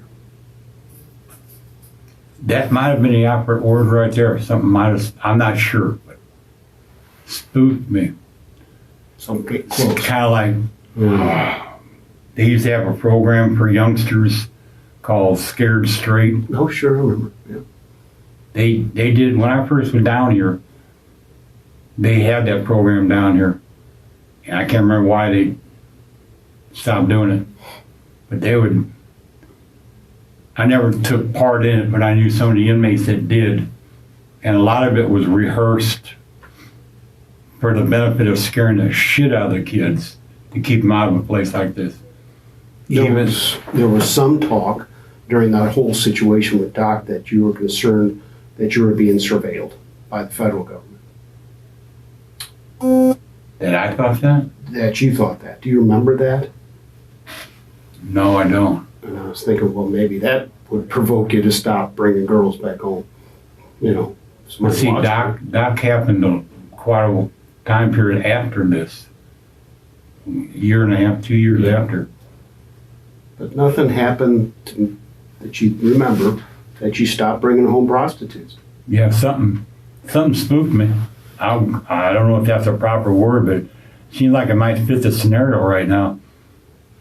Something. Did you have a girlfriend? Start a relationship, maybe? And that would stop it as well, maybe. But I had I've had girlfriends in between all this. So, yeah, it's whatever terminology y'all come up with, or whatever I come up with in my mind. I don't know if it will help me or others, but what transpired for me to lock that door and quit doing it? What got me away from it? Did you continue, I'm sorry, Go ahead. did you continue picking up prostitutes after the murder stopped? Yeah. How many times I don't remember, but yeah, there might have been one or two times. Okay. And you said you dabbled in weed a little bit, smoking marijuana. Yeah. Did you got involved in selling that or? Okay. Years back when I got out of the service, there was involved in occasionally smoking it. And then through Chuck,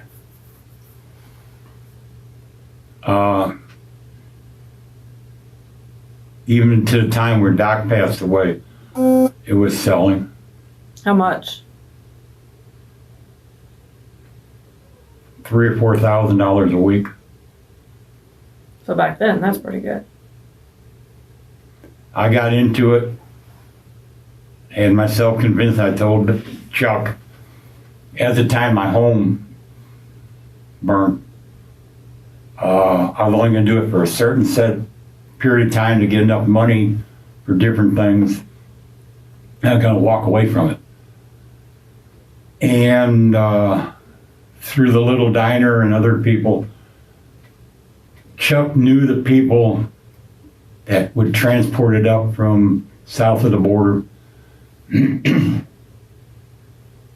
And I would have to, I think I was selling it for 16 a pound, more so if it broke down.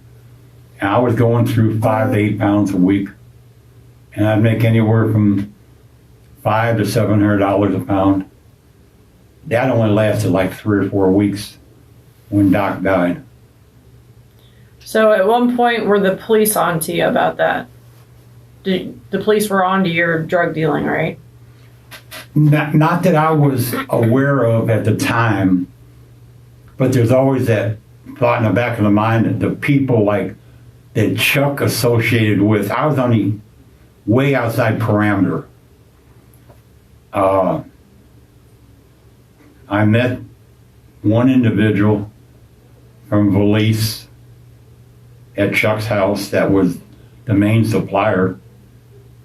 I knew the people who made trips, how they made them, the routes they took. There was at one point, and this is before Doc passed away. Long story short, I went with Chuck and 2 gentlemen in a small Cessna down to Atlanta, and I brought the plane back. And when I went to touch down at Creve Coeur Airport, I saw all these headlights come on. I went over to St. Charles Airport to land. Yeah, it was nothing at the other airport. It was, I guess, paranoia. Late at night, a lot of times you call the Creve Coeur and they would turn on certain lights so you could see the landing strip. And when you don't call them and there's a moon out and you can see it and you're going to land and or you thought, man, what I just did is illegal as hell. And then a couple days later found out that after we got to Atlanta and we went out to dinner and everything, certain objects were put in the plane. Unbeknownst at the time, I flew them back to St. Louis. Really? And I'm not talking 2 or 3 pounds. So you had your pilot's Major. license? No. But you can fly. You know anybody can drive a car without a driver's license? I knew you were going to. Okay. So how many of those trips you think you did? How many trips? Just that one. That's when I started getting away from Chuck. I went, man, dude, you can at least fill me in a little bit. You got me thinking, And I should have, reflecting back, when we got down there and all this, and I was ready to come back, and he said, go ahead and take it back by yourself. Yeah. I should have clicked, what the hell is going on? Right. I don't even have a student pilot license. Where did you learn? Where did you learn how to fly? Through Chuck and Tom, who I met through Chuck and his company. Tom was a chopper pilot in Nam. And another gentleman who was an electrician that flew in Nam, and he took his life out of Creveport Airport. Real fine black gentleman. Came home one day and saw his wife in bed with another female. And about 2 weeks later, he went out to the airport and he pancaked his plane. I mean, when you take off and you go straight up, Yeah. planes with a propeller don't climb like that very far. Yeah. They were straight into the ground.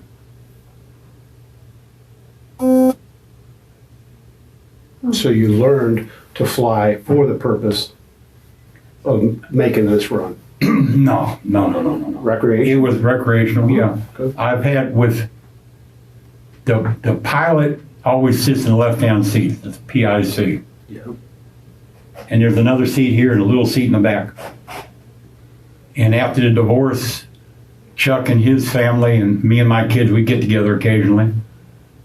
I never flew by myself, and flying with Chuck, learning the basics. Yeah. I mean, they tell you certain things, and it's not humorous or funny. You think back from 9/11 when the terrorists took training down in Florida. They didn't give a rat's butt about how to land a plane. They had no intentions. You learn how to take it off and keep it up. And as long as you got power, you got automatic pilots, you know, it's easy if you put certain things together to get a plane off the ground. Just like getting a car out of the garage. Open the garage door, start the car, put it in reverse. A plane is like, yeah, I can't remember everything. But yeah, you make sure the plane ain't moving, you got your feet on the brakes, you rev up your engine, you get to a certain speed, you release the brakes, you start taxiing down the runway, and pull on the yoke or the rudders, and plane takes off. Learning how to land is fun. You bounce a little bit. Yeah.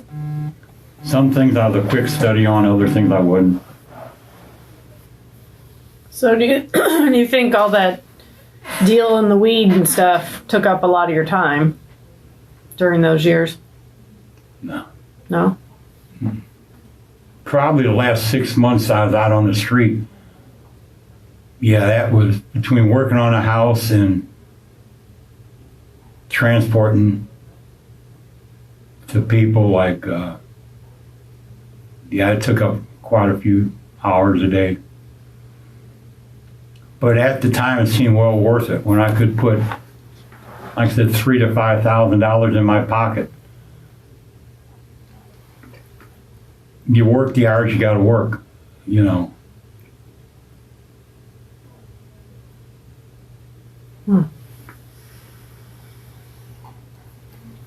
Hell of a lifestyle. It don't have a happy ending. Everything in its own little bizarre way and it ends up here. You know. I know you try to remember as much as you could, but after talking to us today, if there's anything about the fifth one, boy, let us know. If it's just if something pops in and you want to write her a letter or Marine to Marine, I'm going to give it my best. hoorah. Because it means something to me. Yep. And we're still in contact with some of the people that were familiar with the stroll. So if you come up with her street name, it might lead to someone else's name. Yeah. Because I know what it's like not being able to visit a family grave. Yeah. But at least I know there is a grave Right. and who's in it. There's a family somewhere that, There's a lot of Jane Does. like you're saying, you get a lot of calls from similar situations. They've lost loved ones, whether they ran off, hiding, dead, whatever. And yeah, it's like, you got to know something. Got to know something. I think it'll come to you. I think every time we talk, we get more and more. Yeah, and I'm almost sure that even when all this is over, said and done, and I've been through the courts and everything is going in the past, I will keep in contact if something comes up that helps me, it'll help you all. Because I'm sure a certain amount of this might be profiling, trying to get in my head. Like I said, I think I said earlier, one guy in here said that he suspects the federal profilers to come talk to me. Because not only specifically on this case, or cases, but for future to see if they can stop something from happening because they learned something from the past. Yeah, and they get better Yeah. profile. Yeah. Yeah. I mean, not that anything good is going to come out of this, but there might be some positive attributes that come about due to this. There's a lot of families out there that are now trying to heal. You know, they've got that final piece of And information they've been looking for. And now I'm they sure can there's heal. families out there that certain similarities, that if they've got a child or a loved one involved in this kind of career, prostitution, drug addiction, it might say, hey, y'all better focus on this shit because look what happened back here. You know, you get frustrated, you kick people out of your lives, maybe they'll take that extra step to help them, knowing that, yeah, this kind of behavior does happen. Dangerous It could profession. help somebody in the future, some unknown person that, Sure. Part of the Scared Straight program. Yeah. Scare the hell out of them.